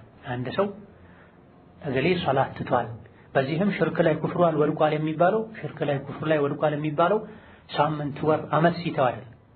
አንድን ሶላት ወቅቱ እስኪወጣ ከሱ ቀጥሎ ያለው ሶላት ጋር አጣምሮ መስገድ የሚቻል አይነት ሶላት ከነበረም ቀጥሎ ያለው ሶላትም ወቅት እስኪወጣ ድረስ ከተወ አውቆ ሆን ብሎ ከተወ ሶላት ትቷል ይባላል፣ ከፍሯል ማለት ነው። ለምሳሌ መንገደኛ ቡህርን ከአስር ጋር መስገድ ይችላል፣ መግሪብን ከኢሻ ጋር መስገድ ይችላል። መንገደኛ እንኳን ባይሆን ሀገር ውስጥ ሆኖ ቡህርን በወቅቱ ያልሰገደ የቡህር ወቅት አልቆም የአስር ወቅት ገብቶ እስኪወጣ ድረስም ያልሰገደ خلاص ሶላት ትቷል ይባላል። መግሪብን በወቅቱ ያልሰገደ የመግሪብ አልቆ የኢሻም ወቅት ገብቶ እስኪጠናቀቅ ድረስ ያልሰገደ የሶላት ወቅት መሆኑን እያወቀ አቅሉ ልቡ ከራሱ ጋር ከመሆኑ ጋር ተነስቶ መስገድ እየቻለ ያልሰገደ ሰው ሶላት ትቷል ይባላል። ሶላት ከተወ ምን ሆነ ማለት ነው? ሐዲሱ ላይ ኢነ በይነ الرجل وبين الشرك والكفر ترك الصلاة ሙሽሪክ ሆነ ካፍር ሆነ ማለት ሙሽሪክ ሆነ ካፍር ሆነ ማለት ምንድነው የሚያስከትለው ችግር ያለን እንደሆነ ሶላት ትቶ የሞተ ሰው ጀናዛው ላይ አይሰገድበትም፣ ጀናዛው አይታተምም፣ በሰራት አይገነዝም፣ ከሙስሊሞች ጋር አይቀበርም፣ አይወርስም፣ አይወረስም። የትዳር አጋር ካለው ከትዳር አጋሩ ጋር ህጋዊ የትዳር አጋር ሆኖ መቀጠል አይቻልም። ሶላት የማይሰግድ ባል ያላት ሴት ከሱ ጋር መኖር አትችልም። መቼ ነው ትቷል የሚባለው? ሶላት በእነዚህ ነገሮች ላይ አሁን በጠቀስናቸው ነገሮች ላይ በሙሉ ሶላት ትቷል የሚባለው አንድን ሶላት ወቅቱ እስኪወጣ ከሌላ ሶላት ጋር አጣምሮ መስገድ የሚቻል ሶላት ከነበረም የቀጣዩ ሶላትን ወቅት እስኪወጣ ድረስ ከተወ ነው ተብሏል። ለሶስት ቀን ሶላት የማይሰግዱ ሰዎች ልብስ የተነጅሷል፣ ያ ወገብ ያሞኛል፣ ያ ምናልባትም እናቶቻችን አያቶቻችን እንደዚህ አይነት ችግር ውስጥ ያሉ ሊሆኑ ይችላል። ሶስት ቀን አይደለም የአንድ ቀን ሶላት አንድ ሶላት ወቅቱ እስኪወጣ ሆን ብሎ መተው እዚህ ሐዲስ ውስጥ ያስገባል። ሹሩጡ ሶላት የተሰጡን የሶላት መስፈርቶች 9 ናቸው። ሶላት የእስልምና መሰረት ነው። ሶላት በየቀኑ ዋጅብ ነው፣ አንገብጋቢ የእስላም የዒባዳ አይነት ነው። ሶላቱ ሲገባ ግን መስፈርት አለው። ዝም ተብሎ አላሁ አክበር ተብሎ አይገባም። ሹሩጥ ማለት አንድ ዒባዳ ውስጥ ከመግባታችን በፊት ቀድሞ መሟላት ያለበት ነገር ማለት ነው። ቅድመ ሁኔታ ማለት የሶላት መስፈርቶች 9 ናቸው፣ 10 ናቸው፣ 13 ናቸው፣ 20 ናቸው። ፉቃሃዎች ያቆጣጠሩ ላይ የተለያዩ አመለካከቶች ወይም መዝሀቦች አሏቸው። አንዳንዶች ጨምቀው 3 ነገሮችን በአንድ ይጨምቃሉ። አንዳንዶች ደግሞ ሹሩጥ የተባለውን ዋጅብ ውስጥ አርካን ውስጥ ይበታትኑትና ቁጥሩ ከፍ ዝቅ ሊል ይችላል። ዋናው ነገር በቁርአን በሐዲስ የተነገረ ዑለሞች ኢስቲንባጥ አድርገው ያስቀመጡት የሶላት መስፈርት የሚባል ነገር አለ። ሶላት ውስጥ ከመግባታችን በፊት እነዚህን ልናሟላ ይገባል። እነዚህን ሳናሟላ ሶላት ውስጥ ገብተን ስንሰግድ እንኳን ብንውል ሶላቱ ሶላት ሊሆን አይችልም። የመጀመሪያው የሶላት መስፈርት አልኢስላሙ ሙስሊም መሆን፣ ሁለተኛው አልዓቅሉ አእምሮ ጤነኛ መሆን፣ ሶስተኛ አተምይዙ ጥሩና መጥፎን ለይተው የሚያውቁበት እድሜ ላይ መሆን 7 ዓመት ጨርሶ ወደ 8 መግባት፣ አራተኛው ድኹሉል ወቅት የሶላቱ ጊዜ መግባት ነው። አምስተኛው አጠሃረቱ ንጽህናን መጠበቅና ማሟላት ነው። አምስተኛው ኢጅቲናቡ አነጃሰቲ ነጃሳን መራቅ ነው፣ ከነጃሳ መጥራት ነው። ሰባተኛው ሰትሩል ዐውረቲ ዐውራን መሰተር ነው። ሶላት ሲሰግዱ መሸፈን ያለበትን የሰውነት ክፍል መሸፈን። ስምንተኛው ኢስቲቅባሉል ቂብለቲ ወደ ቂብላ መዞር ነው። ዘጠነኛውና የመጨረሻው አንየቱ ንያ ነው። ወመሐሉሃ አልቀልቡ የንያ ደግሞ ቦታው ልብ ነው። በአፍ የሚባል ነገር የለም። ወተለፉዙ ቢሃ ንያን በአፍ መናገር ቢድዓ ነው። ዲን ላይ አዲስ የተፈጠረ ነቢዩ ሰሐቦች ያላደረጉት ነገር ነው። ኢዘን የሶላት መስፈርቶች በተለይ በሐንበሊዮች መዝሀብ መሰረት እነዚህ ናቸው፣ 9 ናቸው። ሶላት ውስጥ ከመግባታችን በፊት መሟላት አለባቸው። አብዛኞቹ ሶላቱን እስክንጨርስ ድረስም ከኛ ጋር መቆየት አለባቸው። ለምሳሌ 5ኛው ላይ ጠሃራ ተብሏል፣ ንጽህና ተብሏል። ሶላት ውስጥ እስክንገባ ብቻ አይደለም ንጽህና የሚያስፈልገው፣ እስክንጨርስም ንጽህና መጠበቅ አለበት። ወደ ቂብላ መዞርም እስከ መጨረሻ ከኛው ጋር ሊቀጥል ይገባዋል። ዐውራ መሰተርም እስከ መጨረሻው አብሮን ሊቆይ ይገባዋል። የመጀመሪያው ኢስላም፣ ሙስሊም ያልሆነ ሰው ቢሰግድ ሶላቱ ተቀባይነት የለም። ሶላት መስገድ ደስ ይለኛል፣ ለጤንነትም ጥሩ ነው ተብሏል፣ እስቲ ያሰግዱኝ ቢል አንድ ሰው ዲን መጫወቻ አይደለም። በትክክል መስገድ ከፈለክ ቀድመህ ሰለም እንለዋል። አያ ደግሞ እኔ እየሰገድኩ ወደ ጌታዬ መቃረብ ፈልጋለሁ ግን ላኢላሃ ኢለላህ አልሰልምም ቢል አይሆንም፣ ዋጋ የለውም ይባላል። ሌሎችም ያከፍራሉ፣ ሙሽሪክ ያስብላሉ የተባሉ ተግባሮች ያሉበት ሰው እስልምናውን ሳያስተካክል የሚሰግደው ሶላት አይጠቅምም። ሁለተኛው አቅልን አእምሮ ጤነኛ መሆን። የአእምሮ በሽተኛ የሆነ ሰው መስገድ አይወጅብበትም፣ ቢሰግድም ትክክል አይሆንም። ቢሰግድ ትክክል አይሆንም ማለቱን ተከትሎ እሱ ሲሰግድ እሱን ተከትሎ የሚሰግድ ሰው ሶላቱ ትክክል አይሆንም ማለት ይሆናል። የአእምሮ በሽተኛ የሆነ ሰው እሱ ላይ ሶላት አይወጅበትም፣ ቢሰግድም ሶላቱ ትክክል አይሆንም። የሶላት መስፈርትን ስለማያሟላ ሶላት የሚያበላሹ ነገሮችን አውቆ ስለማይጠነቀቅ። የአእምሮ በሽተኛ የሆነ ሰው ትክክለኛ የአእምሮ በሽታ ያለበት ሰው ሶላቱ ትክክል አይደለም ከተባለ እሱ ከመታመሙ በፊት ይሰግድ ስለነበረ ዝም ብሎ ሊሰግድ ይችላል። እሱን ተከትሎ ግን ሌላ ሰው ሊሰግድ አይገባውም። ሶስተኛው ተምይዝ ነው። ተምይዝ ማለት መለየት ማለት ነው። ምንድን ነው የሚለየው? ጥሩና መጥፎ፣ ጠቃሚና ጎጂ፣ የሚገባና ማይገባን መለየት የሚችሉበት እድሜ ማለት ነው። ይህ እድሜ የሚሆነው ብዙ ጊዜ 7 ተጨርሶ ወደ 8 ሲገባ ነው። ህፃናትንም ለሶላት እዘዟቸው የተባለው ይሄ እድሜ ላይ ሲደርሱ፣ ልጆቻችሁ 7 ዓመት ሲሆናቸው ሶላት እንዲሰግዱ እዘዟቸው። 7 ዓመት ሲሆናቸው ማለት 7ን ሞልተው ወደ 8 ሲገቡ ነው። 7 ሲጀምሩ ሳይሆን ከ7 በፊት ልጆች ሊሰግዱ ይችላሉ። ነገር ግን ስገዱ ብለን የምናዘው ሶላታቸው ሶላት የሚሆነው ኢማም ሆነው ቢያሰግዱ ተከትለን መስገድ የምንችለው 7 ጨርሰው ወደ 8 ሲገቡ። ከዛ በፊት ንቁ ሊሆኑ ይችላሉ፣ ቁጥር ሊያውቁ ይችላሉ፣ ግራና ቀኝን ሊያውቁ ይችላሉ። ነገር ግን ሶላታቸው ሶላት ይሆናል፣ ትክክለኛ ሶላት ነው፣ አጅር ያገኙበታል። ወላጆችም ካስቸገሯቸው አጅር ያገኙበታል። እነሱንም ተከትለው መስገድ ይችላሉ የሚባለው ሌሎች መስፈርትና ሰራቶችን ከማወጋ እድሜያቸው 7 ሞልቶ ወደ 8 ሲገባ። በዚህ እድሜ ያሰገዱ ሰሃቦች ተገኝተዋል። ወንዶች ትልልቆች ከኋላ እየሰገዱ፣ እናቶች ከነሱ ኋላ ተከትለው እየሰገዱ። የተወሰኑ ሰሃቦች ከሌላ አካባቢ ለመማር ነቢ ጋር መጥተው የተወሰነ ቀን ቆይተው ነቢ ሰለላሁ ዐለይሂ ወሰለም ሀገራችሁ ቤተሰባችሁ ናፈቃችሁ መሰለኝ፣ ሂዱ እንግዲህ እስካሁን የተማራችሁትን ተግብሩ፣ እኔ ስሰግድ እንዳያችሁት ስገዱ፣ የሶላት ወቅት ከደረሰ አንዳችሁ አዳን ይበል፣ በቁርአን የሚበልጣችሁ ሰው ያሰግድ ተባለ። በተባሉት መሰረት ጉዞ ጀምረው መንገድ ላይ ሶላት ሲደርስ አንዳቸው አዳን አለ። ኢቃም ተብሎ ማን ያሰግድ ሲባል በቁርአን የሚበልጠው ማን ነው ተብሎ ሲፈለግ ከሰሃቦች አብረው ከተጓዦች መሃል በቁርአን የሚበልጠው የ7 የ8 ዓመት ህፃን ልጅ ሆኖ ተገኘ።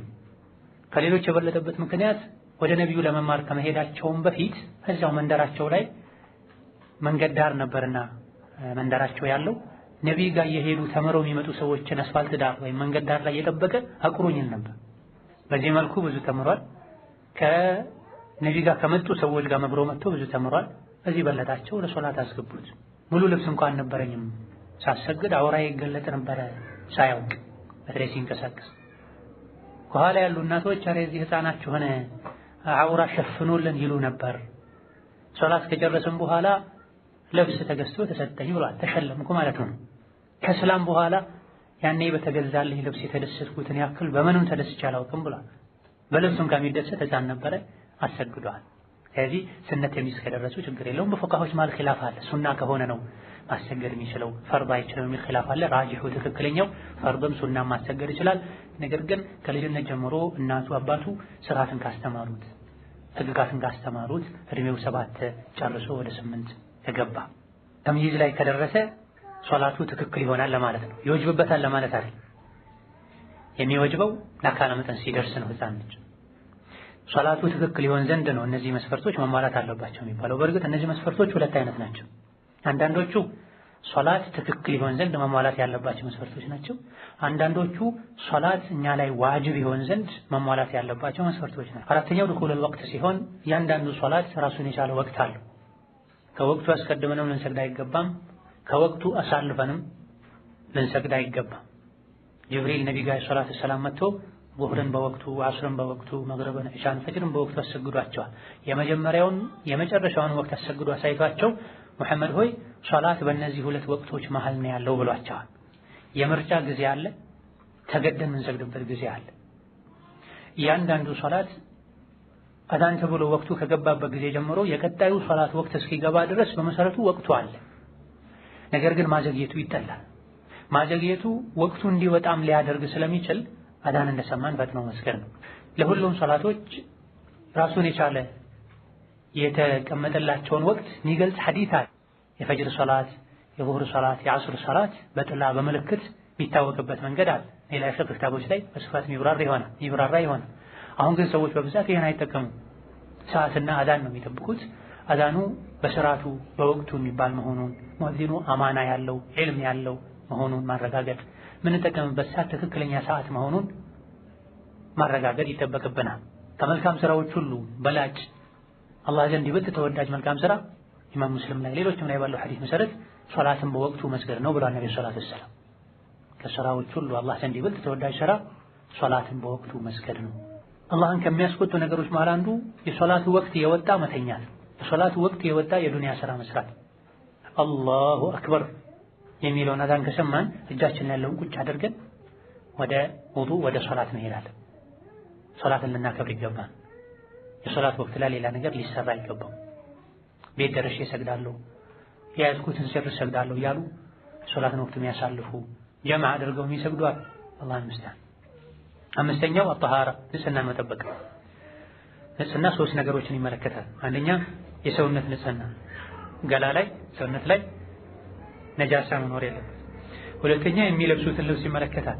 ሶላት ሲለብሱ የሚሰግዱት ልብስ ንጹህ መሆን አለበት፣ ጣሃራ መሆን አለበት፣ ጣሂር መሆን አለበት። ሶስተኛው የሚሰግዱበትን ቦታ ይመለከታል። ቆመው የሚሰግዱበት ቦታ ንጹህ መሆን አለበት። የትኛውም ቦታ ላይ መስገድ ይቻላል ነጃሳነቱ እስካልተረጋገጠ ድረስ። በእርግጠኝነት መነጀሱን የምናውቀውን ነገር መስገጃ ልናደርግ አይገባም። መነጀሱን ካላረጋገጠን ተነጅሷል እንዴ ጣሃራ ነው እንዴ ያሉ መጠየቅ መግባብ አይደለም።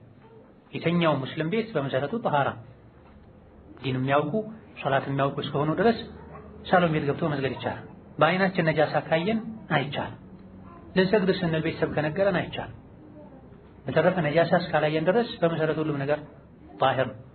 ሶላት መስገድ የተከለከለባቸው ቦታዎች አሉ። ለምሳሌ ሽንት ቤት አይቻልም፣ ነጃሳ ቦታ ስለሚሆን። ሶላት ከጨረሰን በኋላ ልብሳችን ላይ ገላችን ላይ ወይም የሰገድንበት ምንጣፍ ላይ ነጃሳ መኖሩን ብናውቅ ሶላቱ ካለቀ በኋላ ከሆነ ያረጋገጥነው ያወቅነው ችግር የለም። የሰገደን ካስታወሰን ማስወገድ የሚቻለው እናስወገዳለን። ሶላት ሳያቋርጡ ማስወገድ ማይቻል ከሆነ አቋርጦ አስተካክሎ ተመልሶ ሶላት ይሰገዳል።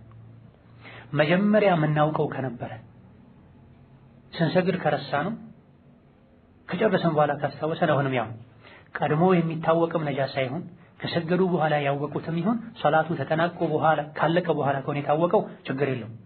በእርግጥ በፉቃሃዎች መሃል ኺላፍ አለበት። ነገር ግን ራጂሁ ትክክለኛው ረበና ላ ቱአኺዝና ኢነሲና ወኽጣ ረስተን ተሳስተን ባደረግነው ነገር አትያዘን አትቅጣን ተብሏል። አላህ እሺ ብሏል። ነገር ግን ውዱእና ጠሃራ ከዚህ ይለያል። ውዱእን የረሳ ሰው መድገም አለበት። ጀናባን የረሳ ሰው መድገም አለበት።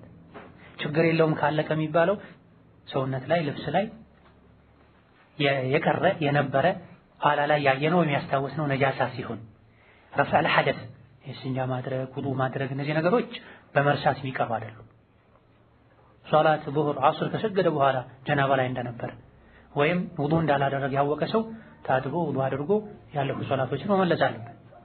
ልብሱ ላይ ግን ነጃሳ እንደነበረ ቆይቶ ያስታወሰ ሰው መመለስ ግዴታ የለበትም። የሰገደ ካስታወሰ አውልቆ መጣል የሚቻል ከሆነ ከላይ ያለ አውራ መገለጥ የማያስከትል ከሆነ ያወልቃል። ደሊሉ ነብዩ ሰለላሁ ዐለይሂ ወሰለም ከሰሃቦቻቸው ጋር ሶላት እየሰገዱ ሳለ ጫማቸውን አወለቁ።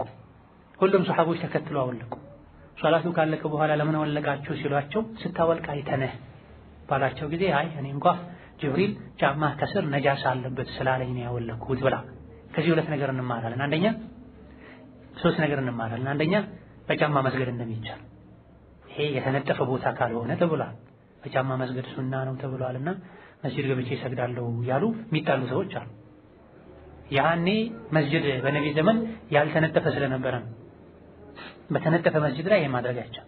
በግል ቤቱ ሱናውን መተግበር የፈለገ ሰው አዲስ ጫማ እንደገዛ አልያ ደግሞ ደረቅ ከሆነ ጫማው ያድርግ። ነብዩ ሰለላሁ ዐለይሂ ወሰለም በጫማችሁ ስገዱ አይሁዶችን ተቃረኑ ብለዋል። አንዳችሁ ወደ መስጂድ ሲመጣ ጫማውን ነጃሳ ካለበት በአፈር ጠርጎ ያስወግደው ብለዋል። ስለዚህ ንጽህናን በጠበቀ መልኩ እንድንፈጽመው ነው እንድናከናውነው ነው ሸሪዓው የሚያዘው። አሻሂድ አንደኛ በጫማ መስገድ እንደሚቻል እንረዳለን። ፊትና በማያስከትል መልኩ መሆን አለበት።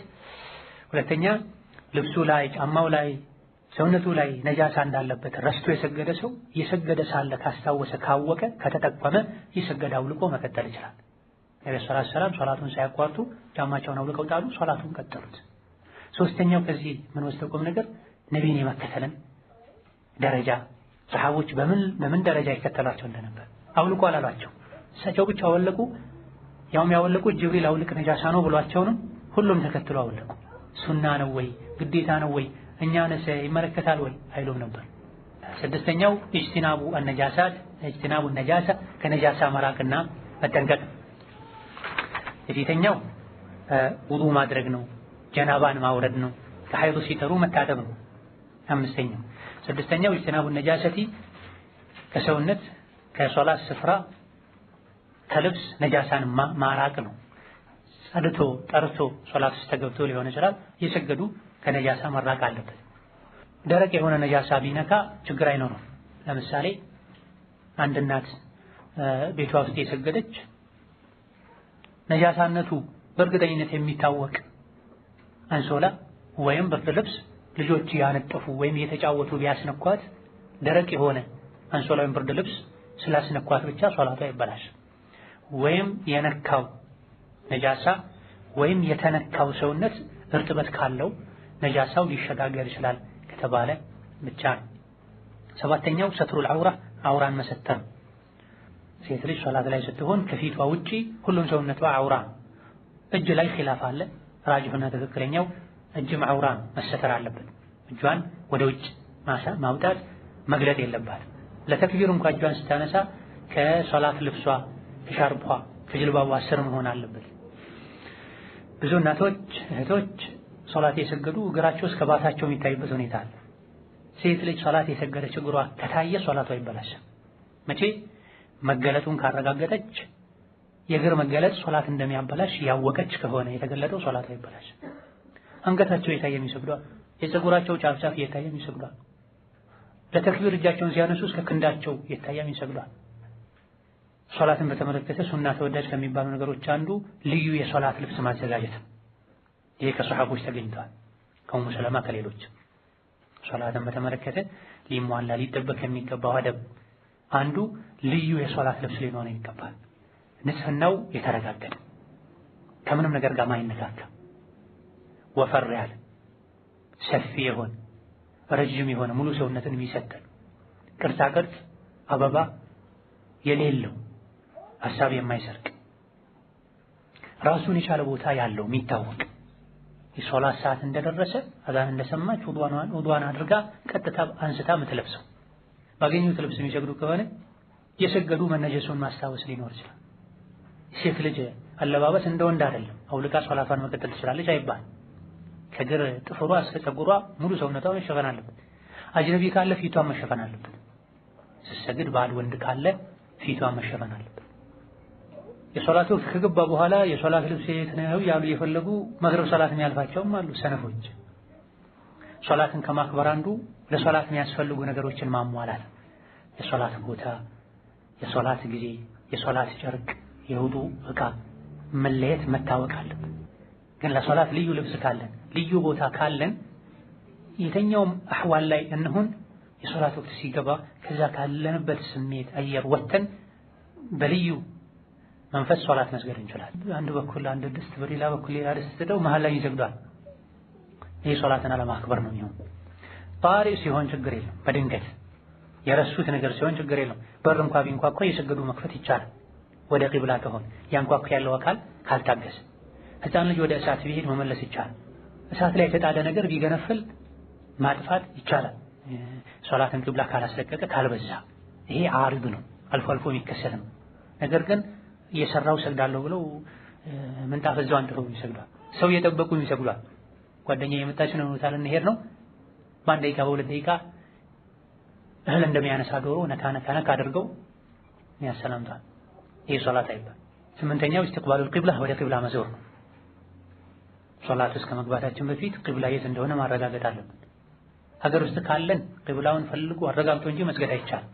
መንገደኛ ከሆነን ምንችለውን ያክል ጥረት አድርገን ግራ ቀኙን አይተን ምስራቅና ምዕራቡን ዋልታዎችን አጣርተን ይህ ነው ወዳልነው ስፍራ እንሰግዳለን። ምንጠይቀው የአካባቢ ሰው ካገኘን መንገደኛ የሚሆን ነዋሪ በተቋመን መልኩ እንሰግዳለን። ታማኝ ከሆነ ሙስሊም ከሆነ ቂብላ የሚያውቅ ከሆነ ካላገኘን ጥረት አድርገን ይህ ነው ወዳልነው አቅጣጫ እንሰግዳለን። የሰገደን ትክክል አይደለም ከተባለን ታማኝ ሰው ከሆነ ሆነም እንዞራለን። ከጨረሰን በኋላ ትክክል አለመሆኑን ካወቀን መድገም አይወጅብብንም። በትንሹ ቂብላ መልቀቅ ያን ያክል ችግር የለው። ሙሉ በሙሉ ቂብላን መልቀቅ በተቃራኒ አቅጣጫ መስገድ ነው ቂብላ መልቀቅ የሚባል። ዘጠነኛውና የመጨረሻው ንያ ነው። ንያ በልብ ነው። ንያ ማለት እቅድ ማለት ነው። የውስጥ ውሳኔና ፍላጎት ማለት ነው። በሁሉም ዑለሞች ስምምነት የንያ ቦታው ልብ ነው። በሁሉም ዑለሞች ስምምነት በሻፊዒዮችም በሐንበሊዮችም በማሊክዮችም የንያ ቦታው ልብ ነው። ከዛ በኋላ ግን ሻፊዒዮችና የተወሰኑ ፉቃሃዎች በመላስ መግለጹ ልብን ስለሚያግዘው ይወደዳል ብለዋል። ይሄ ተጨማሪ ነው፣ ሁሉም አይስማሙበትም። ለዚህም ነው ወመሐሉሃ የንያ ቦታው አልቀልቡ ልብ ነው። ወተለፉዙ ቢሃ ንያን በአፍ መናገር ቢድዓቱን ቢድዓ ነው፣ ዲን ላይ አዲስ የተፈጠረ ፈጠራ ነው፣ ነቢ ሰሐቦች ማያውቁት ነው ያሉት። ለዚህ እዚህ ንያ የሶላት መሰረት ነው፣ መስፈርት ነው። አንዳንዶች ዘንድ መሰረት ነው። መስፈርትና መሰረት ልዩነቱ ምንድነው? ወደፊት እንታይ ይሆናል። ነገር ግን የሶላት መሰረት የሚባለው መስፈርት የሚባለው ንያ የልብ ጉዳይ ነው፣ ከምላስ ጋር ግንኙነት የለው። ለዚህም ነው አንድ ሰው ዙህርና አስርን በበቂ ምክንያት በአንድ ጊዜ ቢሰግድ፣ መንገደኛ ቢሆን ዙህርን ከአስር አዘግይቶ አስቀድሞ ቢሰግድ መስገድ የፈለገው በልቡ ዙህር ከመሆኑ ጋር ባፉ አስር ብሎ ቢነይት የሚታሰበው በልቡ የነየተው ነው። አንድ ባል ሁለትና ከዛ በላይ ሚስቶች ኖረውት ዘይነብን መፍታት ፈልጎ ፋጢማ ፈትቼሻለሁ ቢል በልቡ የነየተው ዘይነብን እስከሆነ ድረስ ዘይነብ ናት የምትፈታው፣ ፋጢማ አትፈታም። ኢነመል አዕማሉ ብንያት። ከዚህ ሶላትም ላይ ይሁን ጾምም ላይ ይሁን ስለትም ላይ ይሁን ሌሎችም ጉዳዮች ላይ የሚታየው የልብ ንያ ነው። ዙህር ሰግዳለሁ ብሎ ነወይቱ ሰሊ ፈርዶል ዐስር ቢል በአፍ መናገር ይወደዳል የሚሉት ጋር ይኬድ ዑለሞች የሚሉት የሚቆጠርለት በልቡ ያሰበው ነው የአፉ ሳይሆን።